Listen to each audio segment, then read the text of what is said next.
I was wanting to know a bit more about those Indian belts. Mr. Chair, I want to start off my brief stint, sir, by congratulating the Honourable Parikura Horomia, because I actually think that was one of the best speeches I've heard him deliver in the House. It might not have been factually correct, but it was a hell of a speech. Mr. Speaker, and he was a pretty half-decent Minister of Māori Affairs as well, Mr. Speaker. I can't say that about his colleagues, though. And we come to the title of the bill. And, sir, it says Marine and Coastal Area Takutai Moana Bill. But maybe it should have been, sir, the apology for the sort of stuff that party did in 2004. But let's get something straight. I've been sitting here for the last 2-3 days, listening very intently, sir, to the likes of David Parker, who, when I met him, sir, I thought this guy had a lot going for him.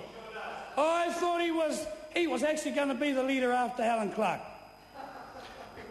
But then we get to the Māori Affairs Select Committee, sir, and on a Friday night, about 5:50, we get 5:05, we get delivered. We get delivered, sir, a 500-page document that we should all read. Through the internet. And if any one of these fellas have got a BlackBerry, they should have been able to read it. At least the executive summary. You would have thought, and I've been guilty of this before, sir. I read the executive summary. I don't read the whole thing, because we've got work to do. Sir, we've got work to do. So I just concentrate on the executive summary. But could the Labour Party, I would have expected one member to read the executive summary. And that member I thought would have read it was David Parker. I didn't think that Calvin would go home and do it. There you go. I didn't think Mitariri Nui would do it, sir. I didn't think Parikura Horomia would do it, sir. Because I know them, sir. I know these fellas. They'll leave it to the Pākehā fella to read. And that's the truth, sir. And that's the truth, sir. That's the truth. And so his side, sir, was let down. They were let down by none other than David Parker, sir.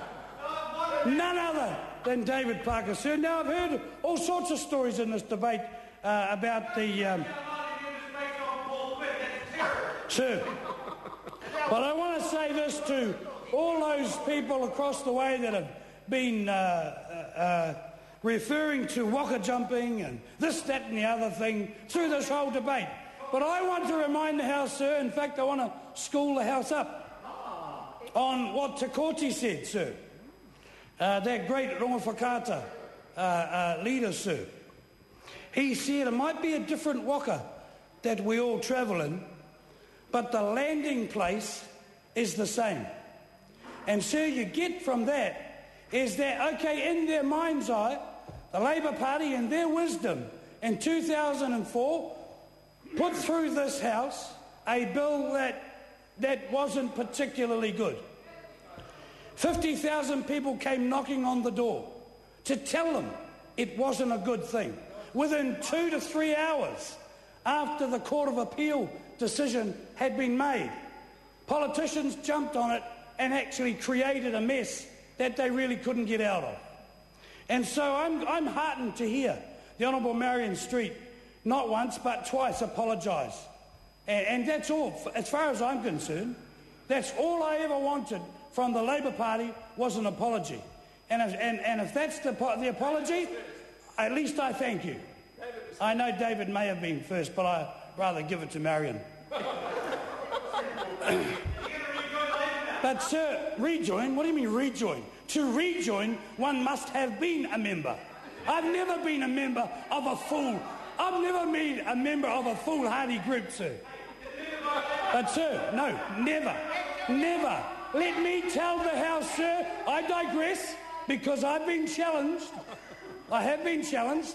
And my first voting foray was in 1978, sir, where I voted. Chair. Chair. I think I want to hear the answer. I call the Honourable Tau Hinari. Thank you, sir. Where I voted for the Honourable Maturata, who was standing as a member for Manamutuhake, not as Labour, in the 1978-1979 by-election. 78 by-election? No, he resigned his seat. 79, 80. So that was my first voting foray. So I voted for not Labour but Manamutuhake. That's a good one. That's a good one. I'll give him that, sir. But back to the bill. What we want... See, I've heard the discussion in the House, sir. It's about Māori this, Māori that, Māori that. When you look at the bill, sir, this is about New Zealand. This is about an opportunity for both Māori and others, European and others, to get it right. Now, this government has attempted, and only time will tell whether it's the right thing or not. I believe in my heart that it is. And I will give some examples that of people's access to the beach prior to the 2004 legislation, after the 2004 legislation, and most probably what will happen after this legislation. And that is, sir, that there are always miscreants around that will get up on the beach and say, "You're not coming on my beach," regardless of what law we have. And I bet you my bottom dollar that there will be individuals that will get up, not representing anybody or any iwi or hapu, other than their own self-interest. They will get up and they will tell whoever's listening, "Get off my beach," regardless of whether they have the right to or not. That will happen. And that does happen, sir. That does happen. It's not only the rich people. It's, you've got to get out of your heads that the rich people are stopping us from doing anything. The fact of the matter is it's most probably the rich people who are damn well looking after the beaches, as we all should, sir. Especially those up on the East Coast, up in the north, sir, my own territory, that continually say to tourists, to people from there, "Get off our beaches." It ain't your beaches. It is New Zealand's beaches. And this whole argument, sir, is not even about the beach. I want to tell John Boscawen briefly, sir, that it's not actually access to the beach. If you want to come to the beach and I just happen to have a plot of land, come and ask. 9 times out of 10, people will allow you to walk over your property to the beach. Access was never an issue. It was always the red herring, sir. What we are talking about, sir, is codifying. What we are talking about is putting into legislation the bits and pieces that go with responsibility in terms of the cultural side of things, the tikanga. And I tell you what, sir, I am like Jerry Mataparai. I am with New Zealand.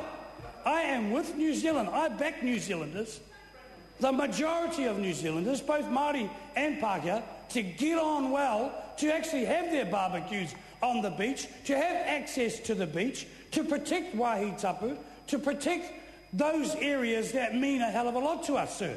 Not as a people, but as a nation. That's what I see in this bill. So I've passed the time where I can get stuck into these guys for that horrible thing they did in 2004 and accept the apology that they give, sir. It means a hell of a lot, and I'm not kidding. An apology for doing what they did in 2004 means a hell of a lot, sir. But we've got to move on, and this, sir, is the way that we move on. With this vehicle, sir, we move on to a better place for New Zealand, and let's deal with the issues of unemployment. Let's deal with the issues of economic recovery instead of getting bogged down in what I term, sir, the unholy of arguments, and that's about race. I call the Honourable David Parker. Firstly, Mr Chairman, may I just acknowledge the officials